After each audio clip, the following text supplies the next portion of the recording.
Hello friends, இன்றைக்கி நம்ம இந்த வீடியோவில் ஸ்டீம்டு பன் ஷவர்மா எப்படி பண்ணுறதுன்னு பார்க்கலாம். இது பண்ணுறதுக்கு ஒரு பவுலில் 85 ml அளவுக்கு நல்ல வெதுவெதுப்பான பாலாக எடுத்துக்கோங்க. இந்த பால் கூடவே நம்ம 2 டீஸ்பூன் சர்க்கரை, 1 டீஸ்பூன் ஈஸ்ட்டு சேர்த்து நல்லா மிக்ஸ் பண்ணிவிட்டு ஒரு 10 நிமிஷம் அப்படியே வச்சிடலாம். இப்போ பாருங்கள், ஈஸ்ட் வந்து கொஞ்சம் லைட்டாக நுரைச்சி வந்திருக்கு. இந்த சமயத்தில் நம்ம வந்து இதில் 150 கிராம் அளவுக்கு மைதா மாவு சேர்த்துக்கலாம். அடுத்ததாக 1/4 டீஸ்பூன் உப்பு, 1/4 டீஸ்பூன் அளவுக்கு பேக்கிங் பவுடர், இது ரெண்டையும் சேர்த்து நல்லா மிக்ஸ் பண்ணிக்கலாம். இந்த மாதிரி மாவு எல்லாம் ஒன்று சேர்ந்து வந்த பிறகு இந்த மாவு வந்து நம்மளோட கவுண்டர் டாப்பில் போட்டு நம்ம வந்து நல்லா இழுத்து பிசைஞ்சிக்கலாம். ஒரு 5 நிமிஷம் நல்லா பிசைஞ்சுக்கோங்க. 5 நிமிஷம் கழித்து இதில் ஒரு 2 டீஸ்பூன் அளவுக்கு பட்டரை சேர்த்து நல்லா மிக்ஸ் பண்ணிக்கலாம். இதை திரும்பவும் ஒரு 5 நிமிஷம் நல்லா பிசைஞ்சுக்கோங்க. இப்போ பாருங்கள், நல்லா சாஃப்டாக சூப்பராக மாவு ரெடி ஆகிடுச்சு. இதை வந்து ஒரு பவுலில் எடுத்து வச்சுட்டு மேலே வந்து லைட்டாக ஆயில் அப்ளை பண்ணி மூடி வச்சிடலாம். இது வந்து ஒரு 2 மணி நேரத்துக்கு டிஸ்டர்ப் பண்ணாமல் அப்படியே மூடி வச்சுருங்க.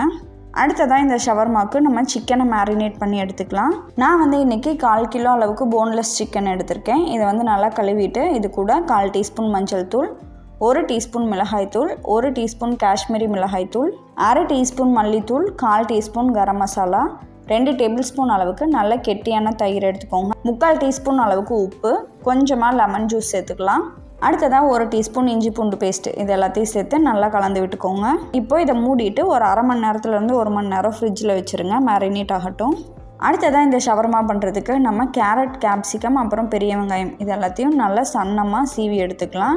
இந்த மாதிரி இதை சீவி எடுத்த பிறகு இதில் வந்து கொஞ்சமாக லெமன் ஜூஸ், உப்பு, மிளகுத்தூள், இது எல்லாத்தையும் சேர்த்து நம்ம நல்லா மிக்ஸ் பண்ணி எடுத்து வச்சிடலாம். 1 மணி நேரம் கழித்து நம்ம மேரினேட் பண்ணி வச்சுருந்த சிக்கனை எடுத்து நல்லா ஃப்ரை பண்ணி எடுத்துக்கலாம். அதுக்கு 1 டேபிள் ஸ்பூன் அளவுக்கு பட்டரில் இதை போட்டு நம்ம வந்து நல்லா ஃப்ரை பண்ணிக்கலாம். இந்த அளவுக்கு லைட்டாக கலர் சேஞ்ச் ஆகி வர வரைக்கும் நல்லா ஃப்ரை பண்ணிக்கோங்க. இப்போ பாருங்கள், நம்மளோட மாவும் நல்லா 2 மடங்குக்கு மேலே நல்லா பெருசாகி வந்துருச்சு.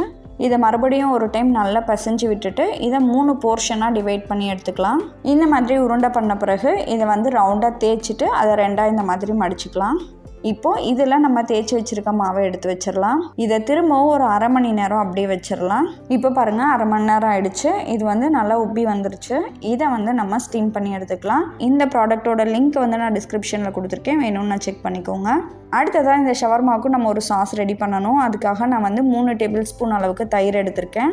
நல்லா க்ரீமியாக ரெடியான பிறகு இது கூட 1 டேபிள் ஸ்பூன் அளவுக்கு ரெட் சில்லி சாஸும் 2 டேபிள் ஸ்பூன் அளவுக்கு கெட்சப்பையும் சேர்த்து நம்ம நல்லா மிக்ஸ் பண்ணிக்கலாம். இது கூடவே கொஞ்சமாக எண்ணெய் சேர்த்துக்கோங்க. ஒரு 1/4 டீஸ்பூன் அளவுக்கு சேர்த்து நல்லா மிக்ஸ் பண்ணிக்கோங்க. இப்போ இதுக்கு நடுவில் வந்து நம்ம ரெடி பண்ணி வச்சுருக்க சிக்கனையும் வெஜிடபிள்ஸையும் சேர்த்துக்கலாம். இப்போ பாருங்கள், நம்மளோட ஸ்டீம்டு பன் ஷவர்மா வந்து சூப்பராக ரெடி ஆகிடுச்சு. குழந்தைங்களுக்குலாம் ரொம்பவே பிடிக்கும்.